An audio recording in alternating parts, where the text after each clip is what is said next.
독일의 전래 동화 가운데 여러분 다 아실 겁니다. 피리 부는 사나이라는 동화가 있습니다.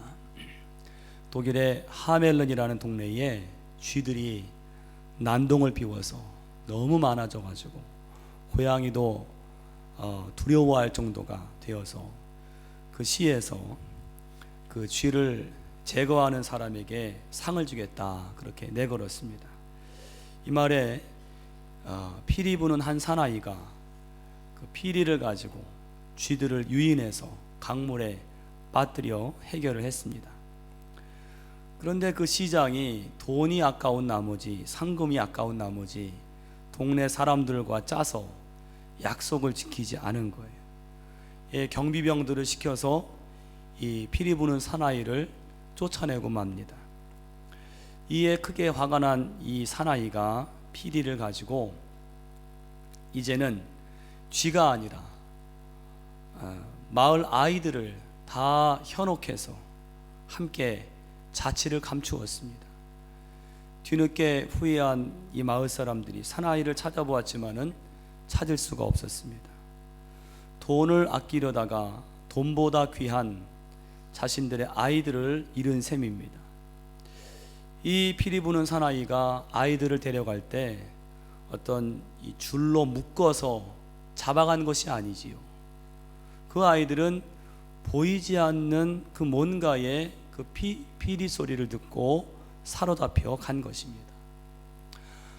바로 우리 사람들은 어떻게 보면 우리 사람은요, 이 동화의 피리 소리에 현혹이 되어서 끌려간 아이들과 같습니다. 다시 말해 우리 모든 인간은 어떤 존재인가?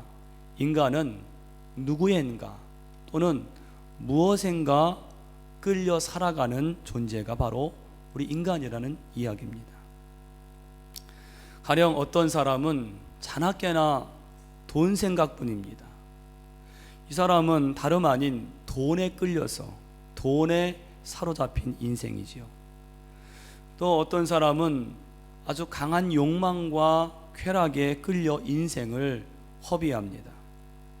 뉴스에 보면 일순간의 욕망과 쾌락에 끌려서 그 욕망을 한번 채워보려고 했다가 완전히 신세를 망치고 후회하는 일들도 많이 있는 것을 보게 됩니다. 또 어떤 사람은 자녀에게 매여 살아갑니다.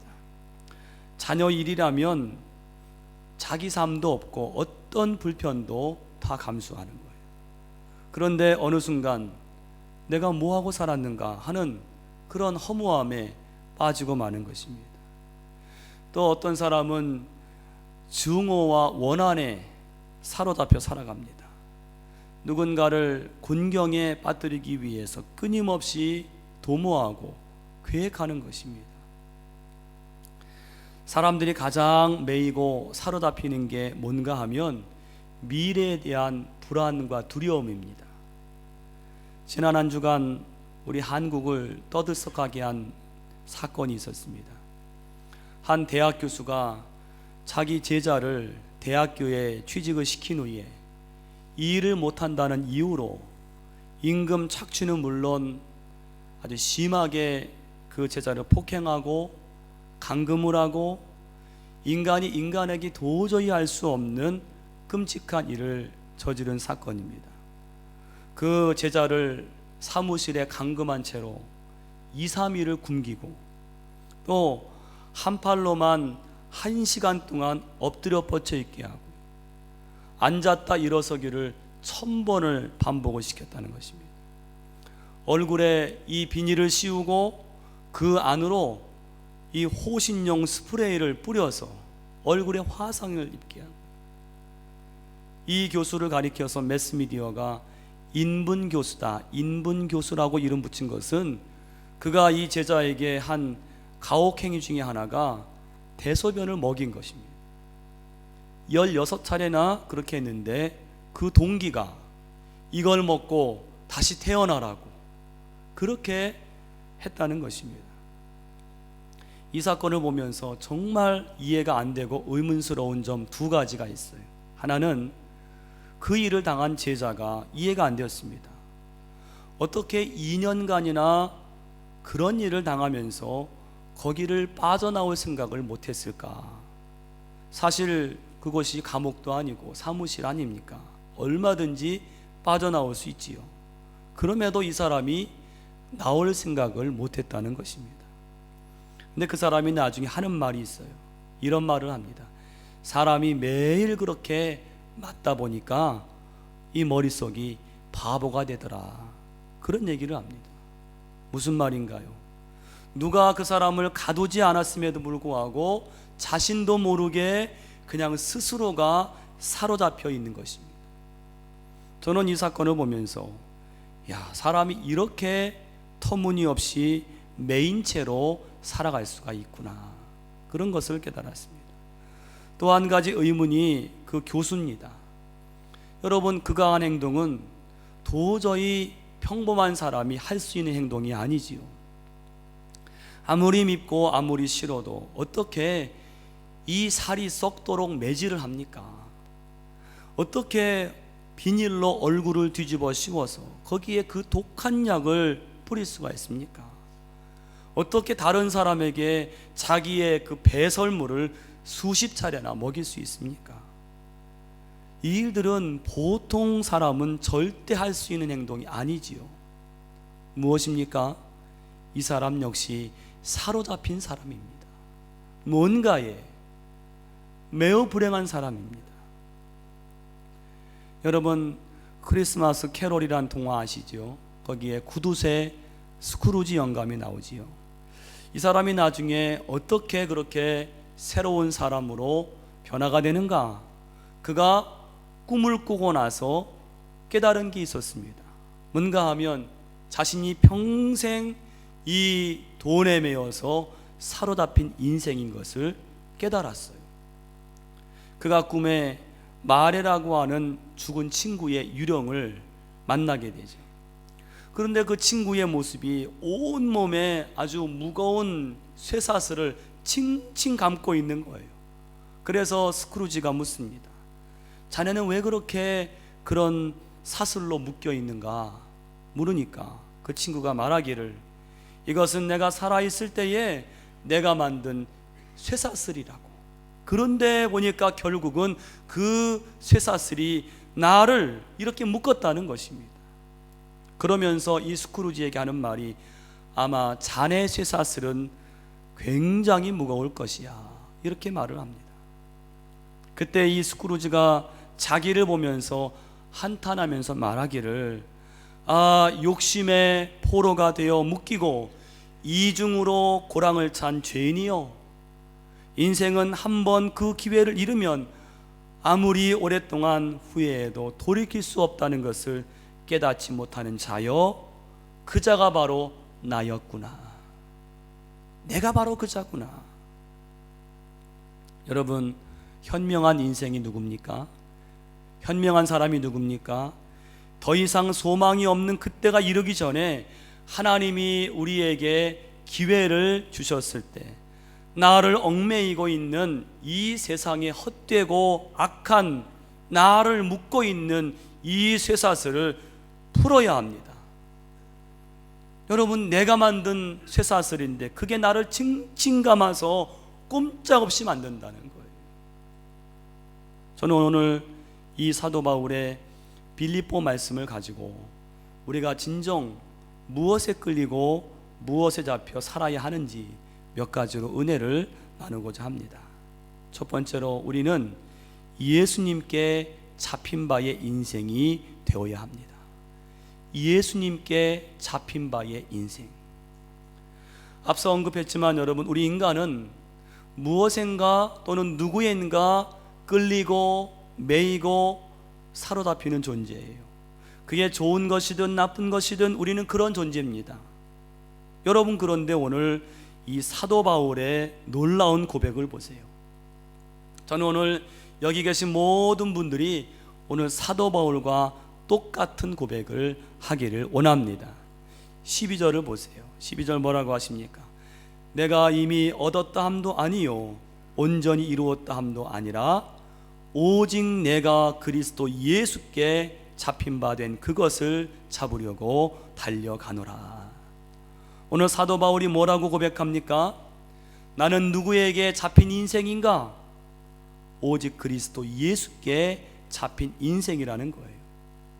사실 여러분, 예수님을 만나기 전에 이 사도 바울은 보통 잘 나가는 사람이 아닙니다. 굉장히 잘 나가는 사람이었어요. 아마 유대인 중에도 이 바울만한 유대인은 흔치 않았을 것입니다. 대단한 사람입니다. 그의 가문은 왕족에 해당하는 베냐민 가문입니다.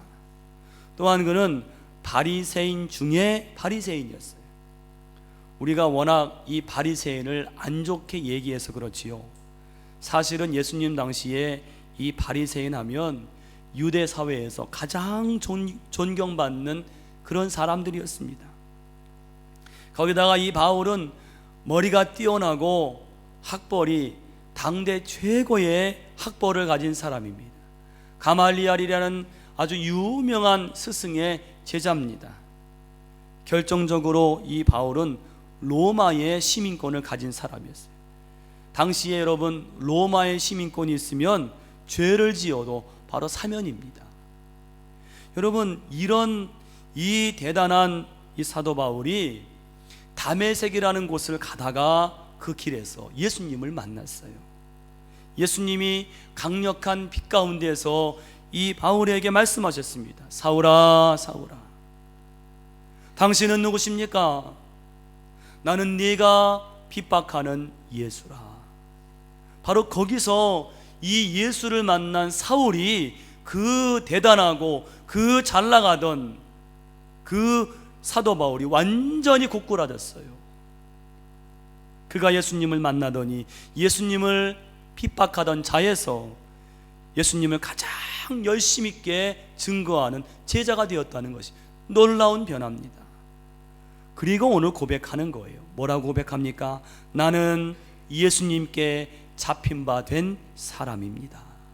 나는 예수님의 포로입니다.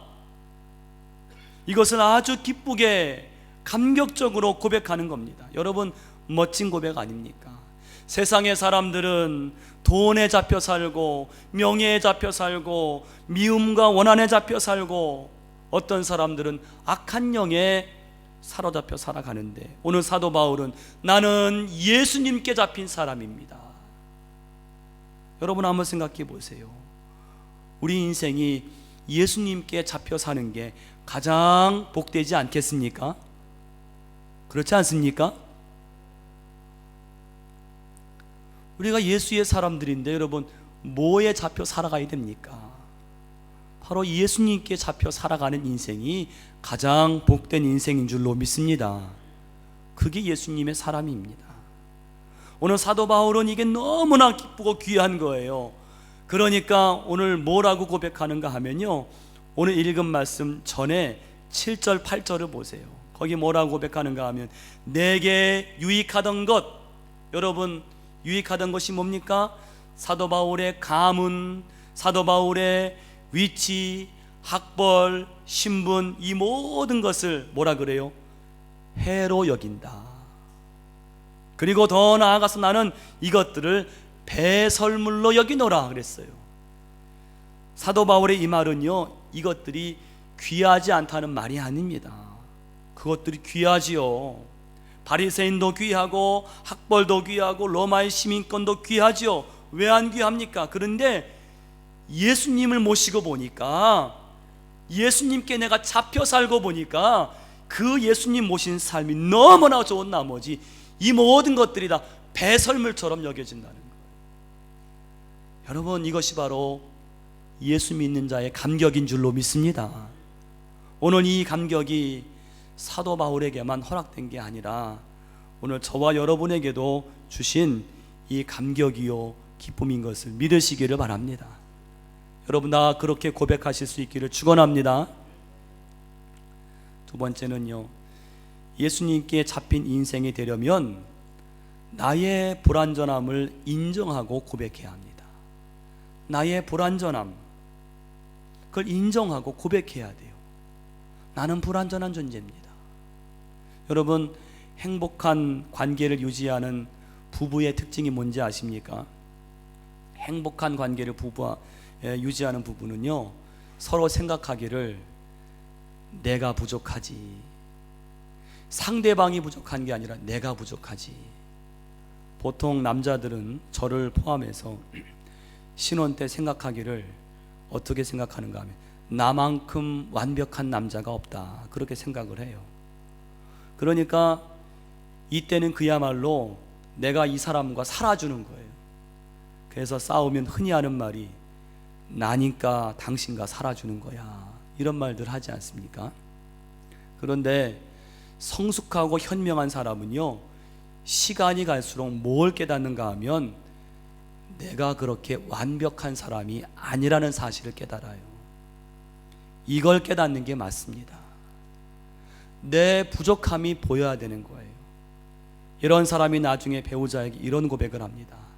나 같은 사람 만나서 저 사람이 이렇게 고생이지, 이렇게 고백을 하는 것입니다.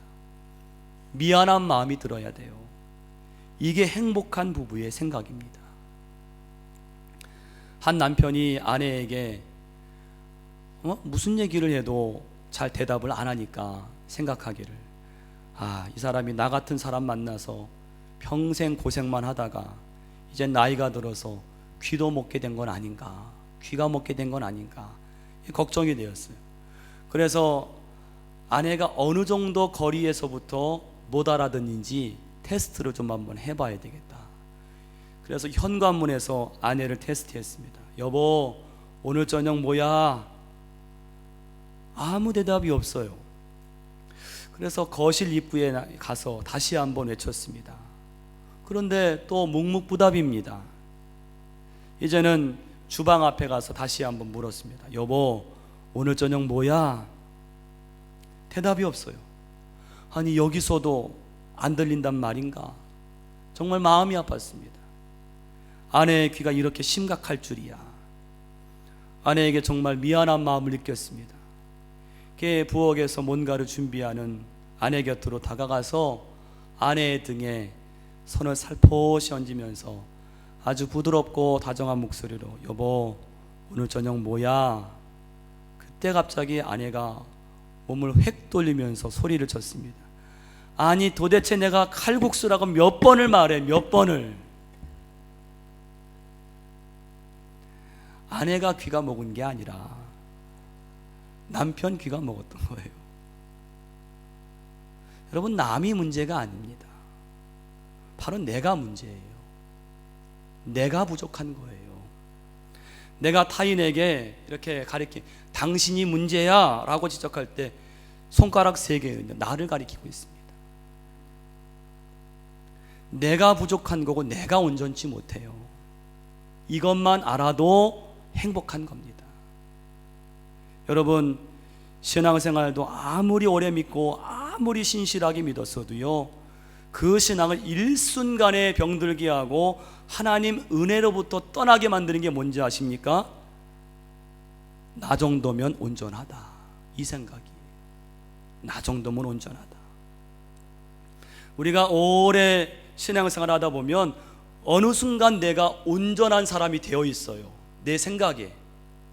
더 심하게 되면 내가 모든 판단의 기준이요 율법이 되어버립니다. 이건 매우 심각한 병입니다. 여러분, 판단은 누가 하실 수 있나요? 하나님뿐입니다.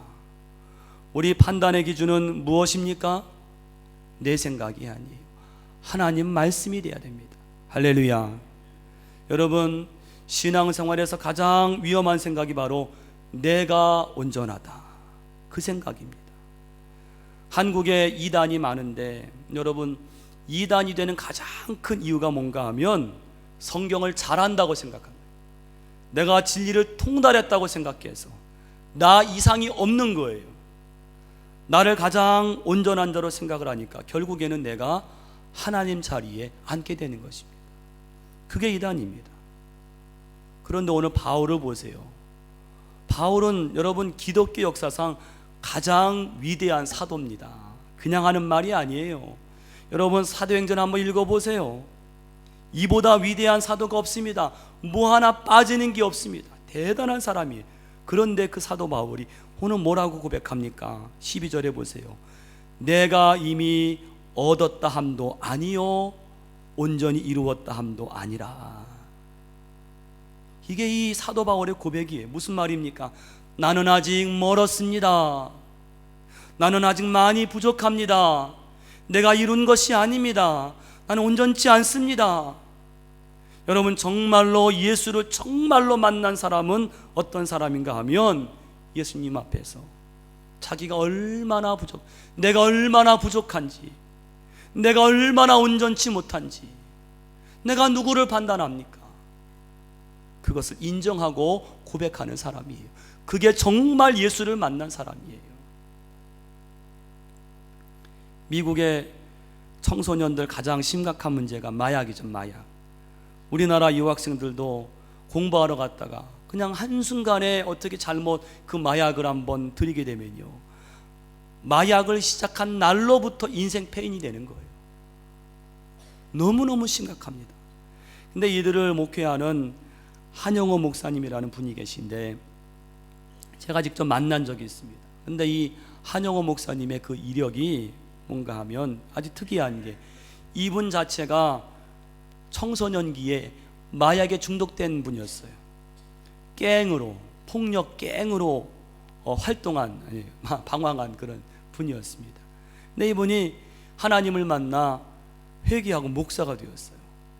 그 무슨 일을 하는가 하면 그 마약에 빠진 청소년들을 다 데려다가 자기 집에 살면서 마약을 하지 못하도록 말씀으로 가르치고, 또 마약을 한번 손을 대면 아주 무섭게 혼을 냅니다. 그런데 그 목사님이 어느 곳에 가서 간증을 하든지 꼭 하는 이야기가 있는데, 뭐냐면 매일의 나의 기도 제목은요, 하나님 오늘도 나에게 속지 않게 해주세요. 나에게. 이게 무슨 말인가 하면요, 이 목사님이 마약을 끊었다고 하지만 이분의 고백이, 나는 마약을 완전히 끊은 자가 아닙니다.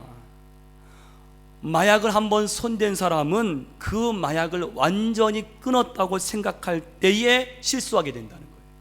장담할 수 없다는 거예요. 자기도 그 예배가 아니라는 것입니다. 자기가 지금 이렇게 멀쩡해 보이지만 어느 순간 나도 무너질 수 있습니다. 그 정도로 마약의 유혹이 무섭다는 거예요. 저는 그 목사님 모습에서 바로 우리 성도가 가져야 하는 자세를 보았어요. 내가 신앙생활을 아무리 오래 하고 다른 사람 보기에 아무리 온전해 보여도 오늘 우리의 고백은, 늘 고백은, 나는 온전치 못합니다. 나는 아직 많이 부족한 게 많습니다. 이 자세가 있을 때 우리 예수님이 강하신 손으로 우리를 꼭 붙들어 주시는 줄로 믿습니다. 나는 온전하다 생각할 때에 그 주님의 손길이 떠나는 거예요.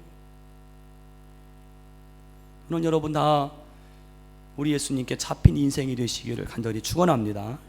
세 번째는요, 예수님께 잡힌 인생이 되려면 뒤에 있는 것에 매이지 말아야 됩니다. 뒤에 있는 것에 매이지 말라.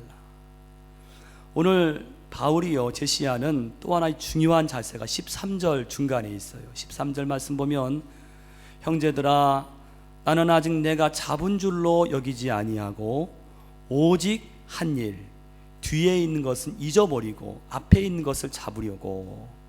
여기에 주목할 말씀이 뭐예요? 오직 한 일, 뒤에 있는 것은 잊어버리라. 이 말씀이에요. 여러분 이 말씀을 꼭 기억하세요. 뒤에 있는 것은 잊어버리라. 이 말씀에는 두 가지 의미가 있습니다. 먼저는 과거에 매이지 말라는 거예요. 과거에 후회스러운 과거, 과거에 죄된 과거, 그 과거에 매이지 말라는 거예요. 최근 한국 직장인들이 퇴직 연령이 빨라졌죠. 그래서 보통 50대에 퇴직을 하고 심지어는 40대에 퇴직을 하는 그런 경우들도 있습니다. 근데 아직 충분히 일할 나이니까 재취업이나 창업을 준비하는 거예요. 한마디로 인생 제2막을 시작하는 것입니다. 그런데 많은 전문가들이 이렇게 인생 2막을 시작할 때 가장 빨리 버려야 하는 자세가 뭔지 아십니까? 나도 왕년에는, 이걸 버리라는 거예요.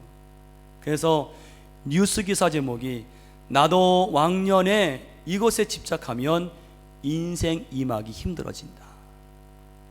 나도 왕년회를 강조하는 것은 결국 무슨 이야기냐? 왕년회는 잘 나갔는데 지금은 잘 안 나간다는 말이라는 거예요.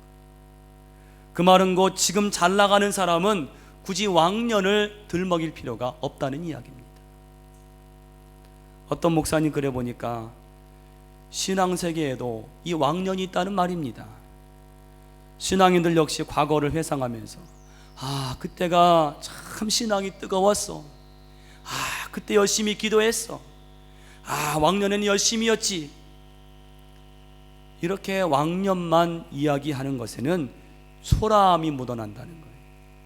무슨 말입니까?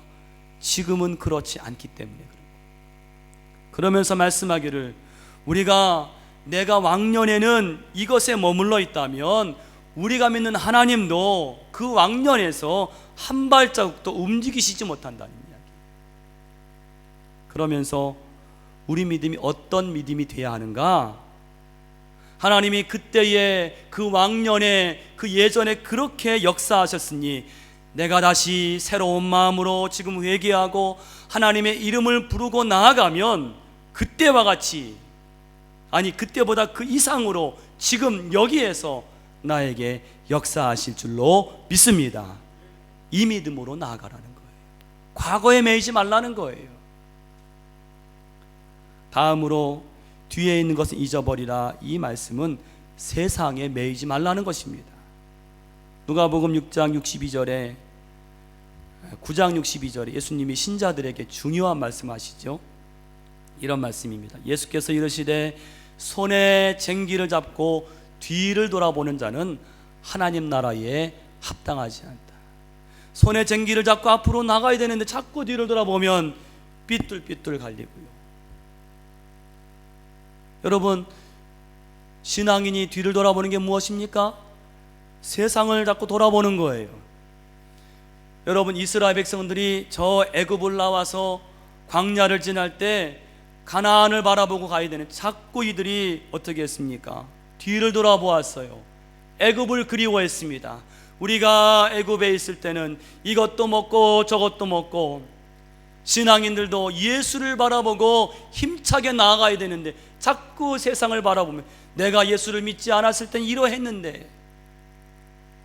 여러분, 주님이 나를 십자가의 은총으로 구원하셨다면 이제는 주님만 바라보고 나아가시기를 축원합니다. 뒤를 바라보면 낭패를 당해요.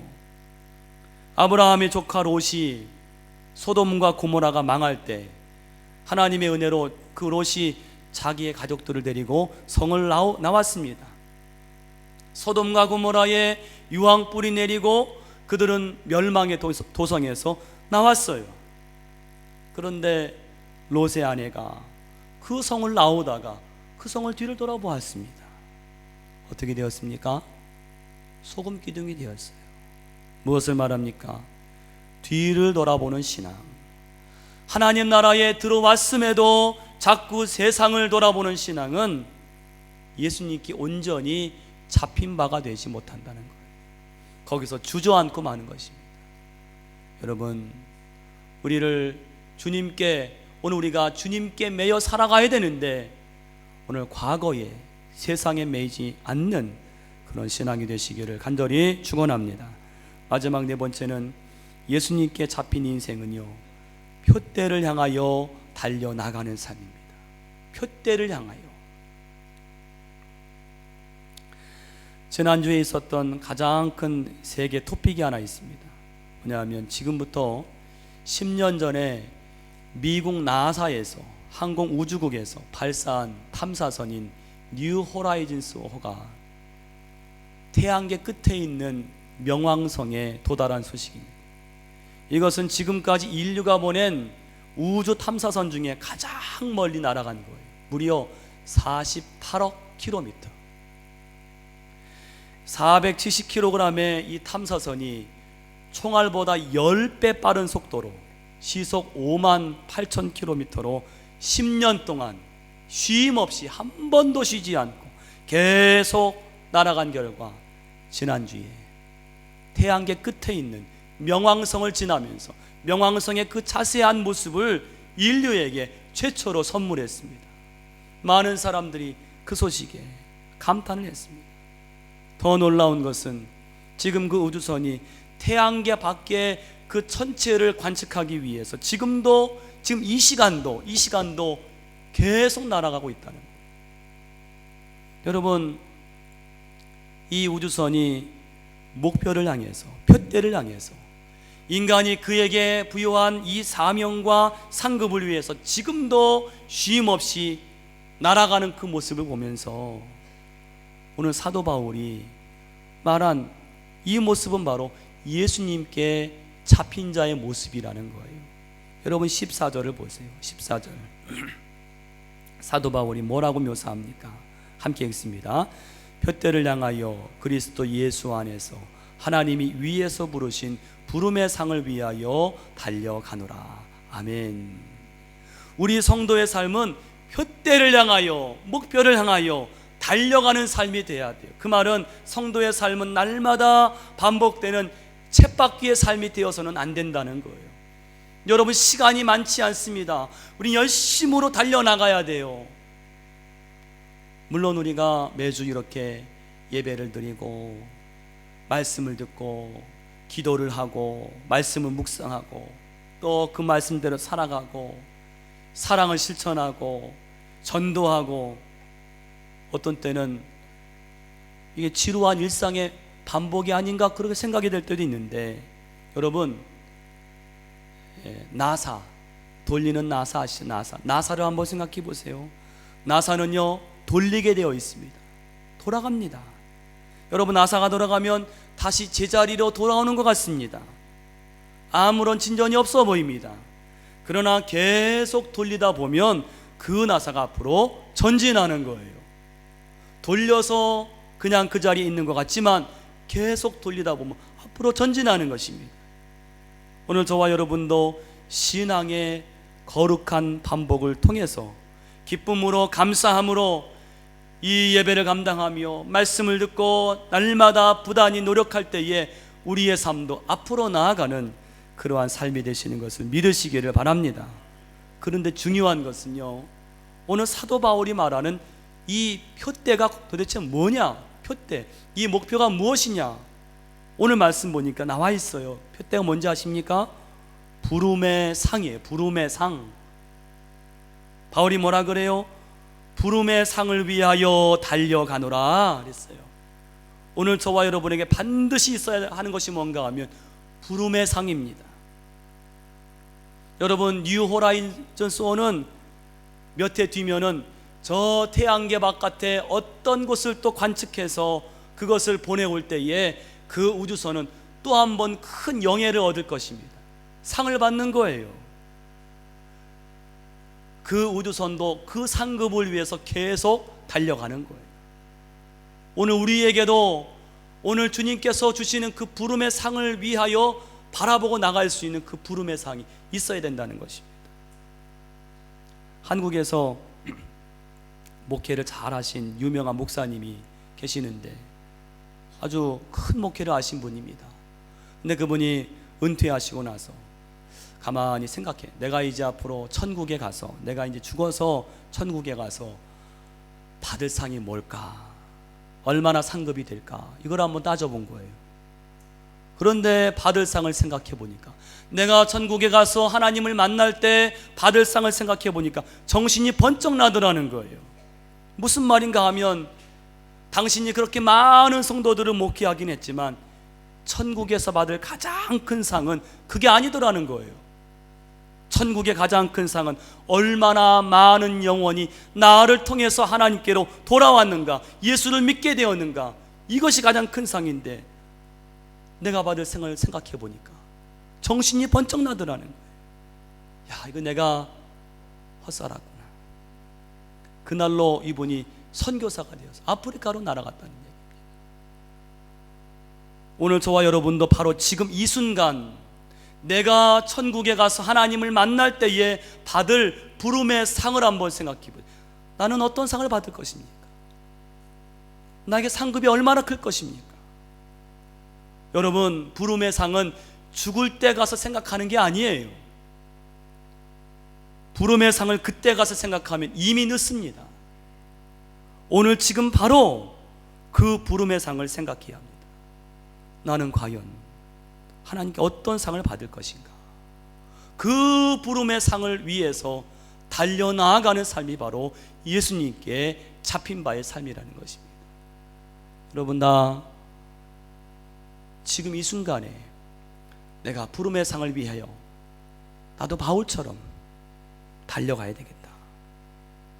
여러분, 그날에 하나님께서 혹시 나를 만나셔서 야, 너는 어떻게 내가 너를 구원하고 그렇게 많은 은혜를 주었는데 어떻게 너 하고 싶은 일만 하고 살았냐? 어떻게 내가 원하는 일은 이렇게도 무심했느냐? 말씀하신다면 어떻게 할 것입니까? 우리는 부름의 상을 생각해야 돼요. 오늘 부름의 상을 생각하며 오늘 여러분 예배와 말씀과 기도와 전도의 삶을 하루하루 감사함으로 기쁨으로 주님께 붙잡혀서 살아가심으로 큰 상급을 받으시는 저와 여러분 되시기를 간절히 축원합니다. 기도하겠습니다.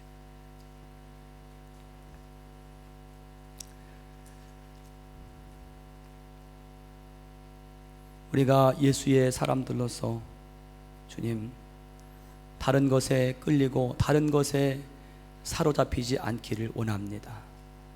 헛되고 악한 것에 사로잡히지 않기를 원합니다. 헛되고 부질없는 것에 매여 살지 않기를 원합니다. 오직 예수님께만 잡히는 인생이 되게 하여 주시옵소서. 주님, 나를 붙들어 주시옵소서.